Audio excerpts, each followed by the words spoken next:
materi pertama, saya akan menyampaikan bagaimana penggunaan parafrase dalam tulisan karya ilmiah.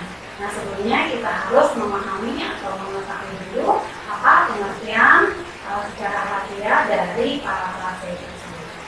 Parafrase adalah cara mendaur ulang sebuah ide atau gagasan dari sebuah tulisan atau daftar pustaka maupun kajian pustaka dengan menjadikan tulisan yang baru tanpa mengubah makna aslinya.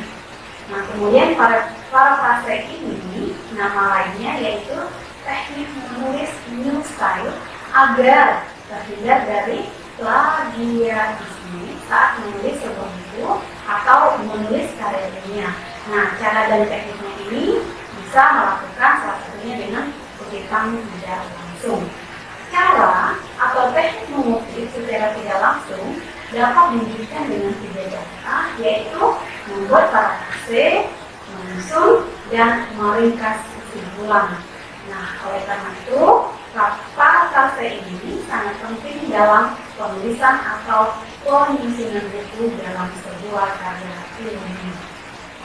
Next, parafrase merupakan teknik menulis yang jauh dari istilah plagiat atau plagiasi atau plagiarisme atau similarity.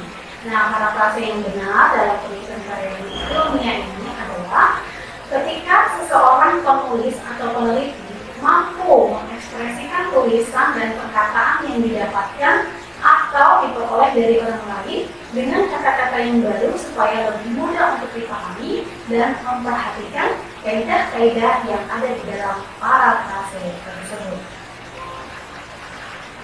Sebenarnya tujuan dari pendampingan kegiatan ini sebenarnya apa? Ingin mengajak ya Bapak Ibu yang berkecimpung atau yang ingin belajar menulis atau ingin mempublikasikan tulisan dalam bentuk karya ilmiah supaya lebih tepat dalam penggunaan parafrase. Nah, apa yang kita pahami atau apa yang kita pelajari dalam parafrase ini?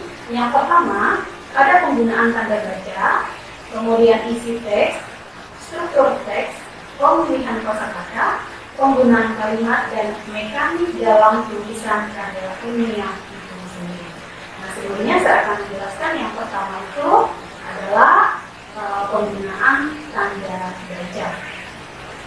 Tanda baca adalah tanda atau simbol yang digunakan sesuai dengan kaidah QED, yaitu pedoman umum ejaan bahasa Indonesia. Nah, dalam bahasa Indonesia, tanda baca apa saja yang bisa kita gunakan dalam penulisan karya ilmiah? Di sini berdasarkan QED ada 15 ya penggunaan tanda baca. Yang pertama ada penggunaan tanda baca titik, kemudian penggunaan tanda baca koma, 3 penggunaan tanda baca huruf, 4 penggunaan tanda baca tanya, kemudian yang kelima penggunaan tanda baca titik koma, yang keenam penggunaan tanda baca titik 2, 7 penggunaan tanda baca elipsis atau titik-titik, yang kedelapan penggunaan tanda baca kurung, 9 penggunaan tanda baca pisah, 10 penggunaan tanda baca kurung, 11 penggunaan tanda baca kurung siku, 12 penggunaan tanda baca garis miring, 13 penggunaan tanda baca apostrof, 14 penggunaan tanda baca ketik, dan yang ke-15 penggunaan tanda baca ketik bundar.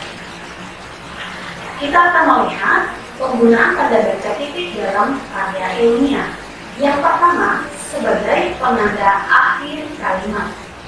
Kemudian yang kedua sebagai tanda dalam penulisan bagan, ikhtisar atau daftar isi.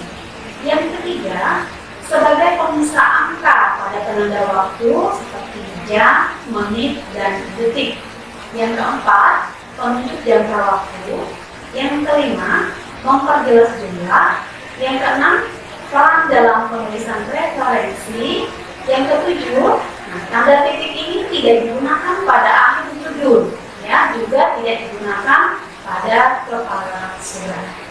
Kemudian penggunaan tanda baca koma, salah satu fungsinya yaitu diletakkan di tengah kalimat Sebagai perbandingan kalimat, juga untuk memisahkan anak kalimat dengan induk kalimat, sebagai pemisah partikel, sebagai kata penghubung antar kalimat, sebagai identitas yang ditulis berurutan, memisahkan petikan langsung, penulisan daftar pustaka, penulisan bilangan, penulisan gelar, kalimat bertingkat, dan untuk menghindari salah baca.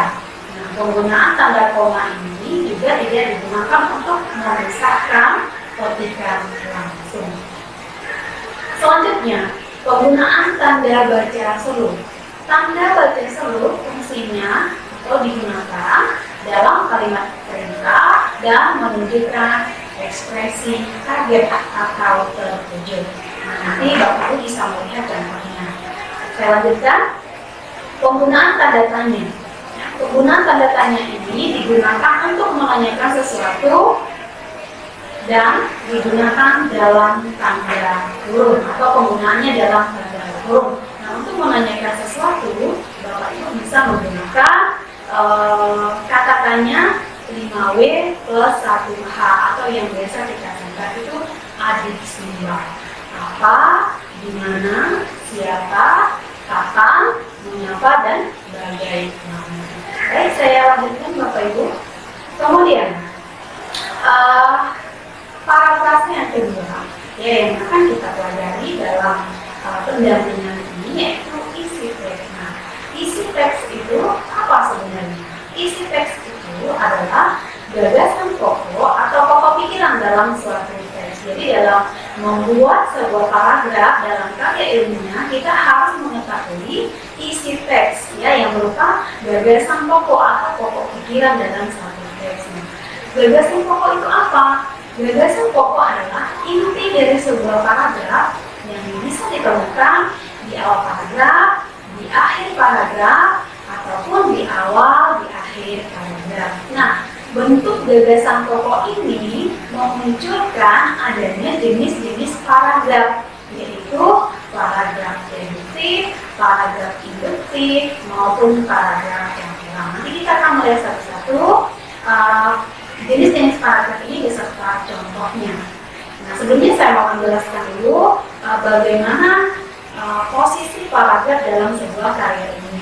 Nah, paragraf itu terdiri dari dua kalimat, yaitu kalimat utama dan kalimat penjelas. Jadi Bapak Ibu, ketika kita menulis sebuah paragraf, selain mengetahui gagasan pokoknya, kita juga harus mengetahui kalimat utama dan kalimat penjelas. Kalimat utama, gagasan pokoknya ini apa? Kalimat penjelasnya apa? Sehingga kita bisa membentuk kalimat-kalimat yang koherensi dalam satu paragraf.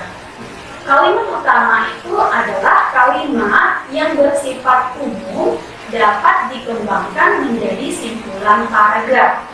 Kalimat utamanya juga mampu menentukan ide pokok, pokok pikiran, gagasan utama atau gagasan pokok yang semuanya merupakan inti dari pengembangan paragraf. Lanjutkan. Nah, kemudian kalimat penjelas itu apa? Gitu ya. Menurut dari Creative Team tahun 2019 halaman 352, kalimat penjelas adalah kalimat yang menjelaskan kalimat utama. Nah, kalimat penjelas ini biasanya memiliki kata-kata acuan, di mana kata acuan ini mengacu pada kalimat utama. Nah, ini menurut teori dari Creative Team ya tahun 2019 halaman 353. Lanjut.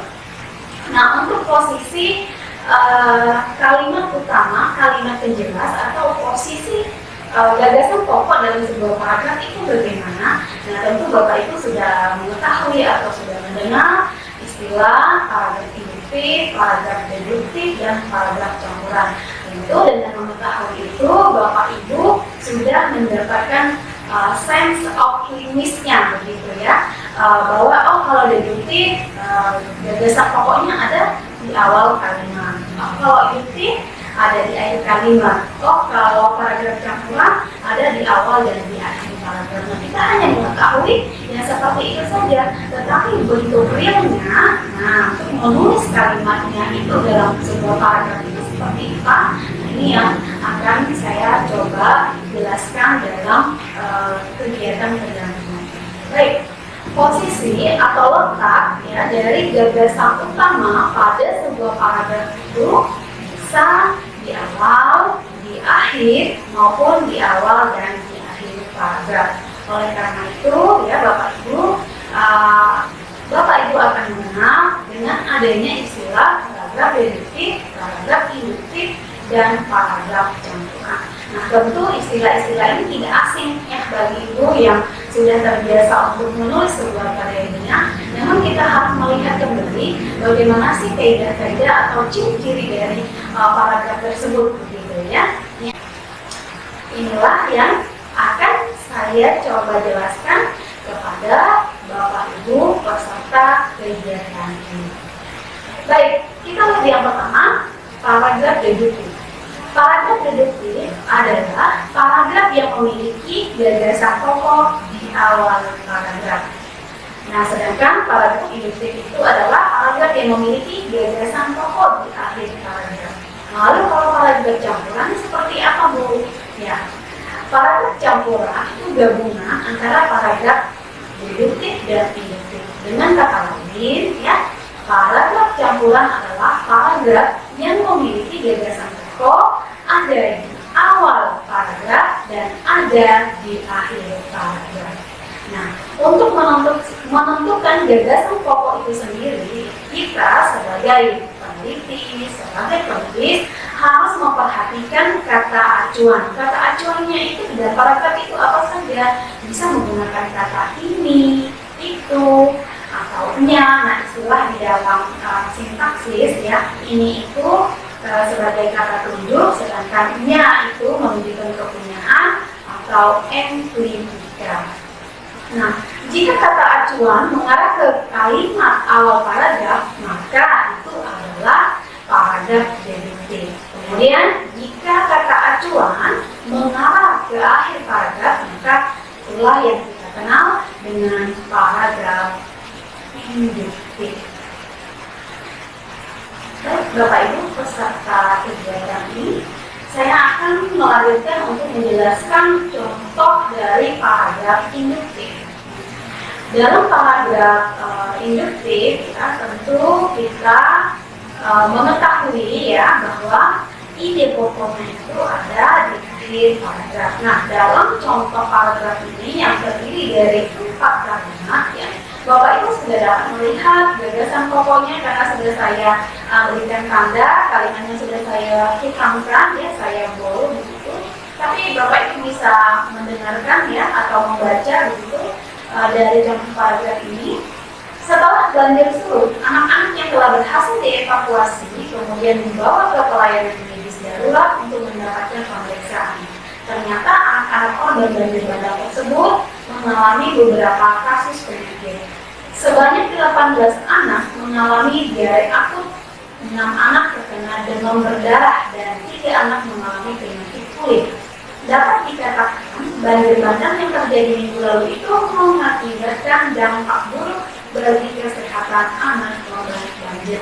Nah, jika kita mau melihat atau menarik garis lurus begitu ya dari ide pokok pada pola paragraf ini, ya, kita bisa mengambil dengan kalimat yang panjang, gitu ya, yaitu yang berbunyi, dapat dikatakan banjir bandang yang terjadi minggu lalu itu mengakibatkan dampak buruk bagi kesehatan anak korban banjir. Tetapi kita bisa menyederhanakan kalimat ini, yaitu banjir bandang yang terjadi minggu lalu mengakibatkan dampak buruk bagi kesehatan anak korban banjir. Ya, baik Bapak Ibu, saya lanjutkan. Ini materi yang sangat sederhana, dan itu tadi saya sudah menyampaikan Bapak Ibu yang terbiasa menulis, ya, sebagai peneliti juga di sense of doing-nya untuk menulis paragraf ini sudah ada begitu ya. Jadi ini penyampaian materi ini pun hanya untuk menambah kembali begitu ya pemahaman tentang paragraf, pola-pola paragraf. Nah, kita lihat yang terakhir yaitu contoh paragraf campuran. Nah, paragraf campuran ini tadi apa? paragraf campuran adalah paragraf yang memiliki gagasan pokok di awal dan di akhir. Kok bisa ada kalimat sama ada paragraf yang berpola seperti itu? Ada, ya. Terkadang dalam menulis karya ilmiah kita pun tidak sadar begitu bahwa kita mampu menulis paragraf campuran, di mana biasanya kita menulis dengan pola paragraf induktif atau enggak deduktif. Nah, bagaimana contohnya? Ya Bapak Ibu bisa lihat sendiri ya. Ini ada beberapa kalimat kemudian yang merupakan gagasan pokoknya ya. Saya bolehkan, saya hitamkan, sedangkan yang tidak diboleh itu merupakan kalimat penjelas atau kalimat pendukung. Nah, akan saya bacakan. Pendidikan karakter adalah pendidikan yang paling utama untuk anak-anak. Mengapa? Karena dengan pendidikan karakter yang baik, anak akan memiliki fondasi karakter dan mental yang kuat. Guru dan orang tua dapat bekerja sama untuk membentuk karakter anak. Nah, ketika berhasil, maka nasihat dan ilmu akan mudah diterima oleh anak. Jadi, pendidikan karakter adalah pendidikan yang harus diutamakan. Nah, di sini Bapak Ibu sudah dapat melihat ya, untuk gagasan pokoknya itu ada dua, yaitu berbunyi pendidikan karakter adalah pendidikan paling utama untuk anak. Kemudian gagasan pokok kedua yaitu jadi pendidikan karakter adalah pendidikan yang harus diutamakan. Nah, itulah pemaparan mengenai pola paragraf yang dapat digunakan dalam menulis sebuah karya ilmiah.